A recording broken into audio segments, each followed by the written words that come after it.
Let's make some savory cheese scones.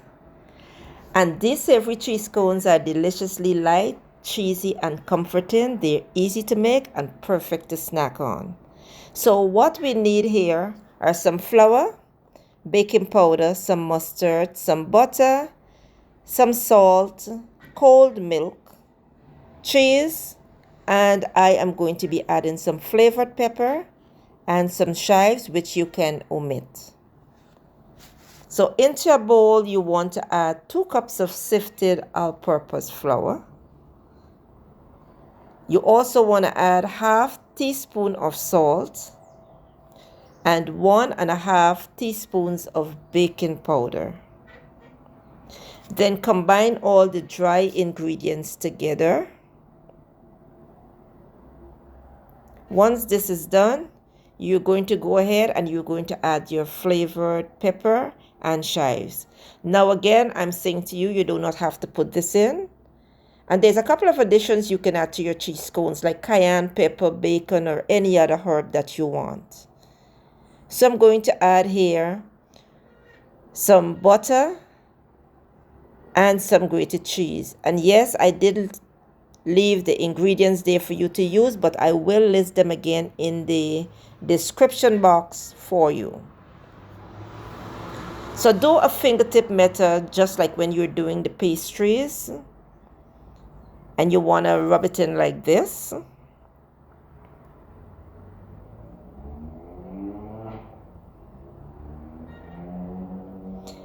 Then go ahead and add the mustard. And you just want a little touch of mustard for flavor.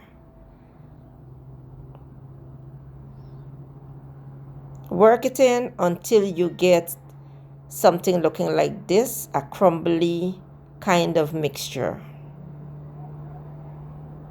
And that's how you know you get a very good mixture, when you get this.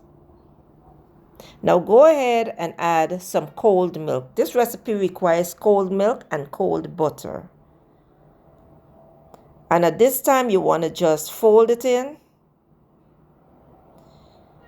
And fold it in until all the ingredients, just remove from the bowl. It's like it's not sticking to the dish or to the bowl or whatever you want to use. And that's how you know that you end up with a very good mixture. And if you use this measurement that I'm giving you, you're going to come out with a very good cheese scone.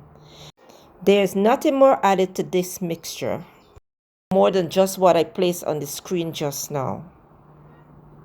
And you don't have to add this into the refrigerator because I'm going to be using it right away. And that's it. At this time, I had my oven set to 350 degrees.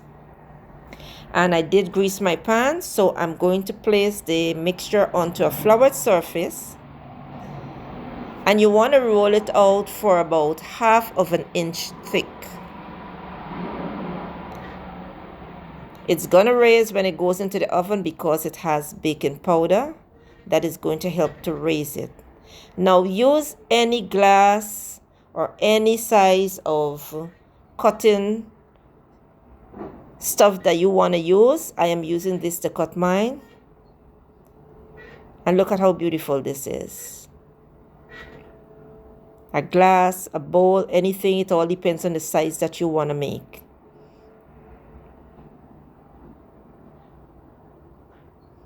Now I'm going to place them into my greased pan.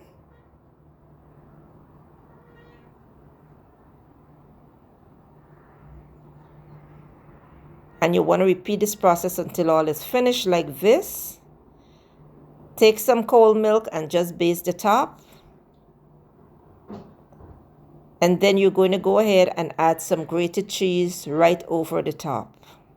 Place into the oven and let it bake for 15 to 20 minutes. Depends on your oven's temperature. As you can see, they're moving quite nicely down here. Place them onto a container and let them cool.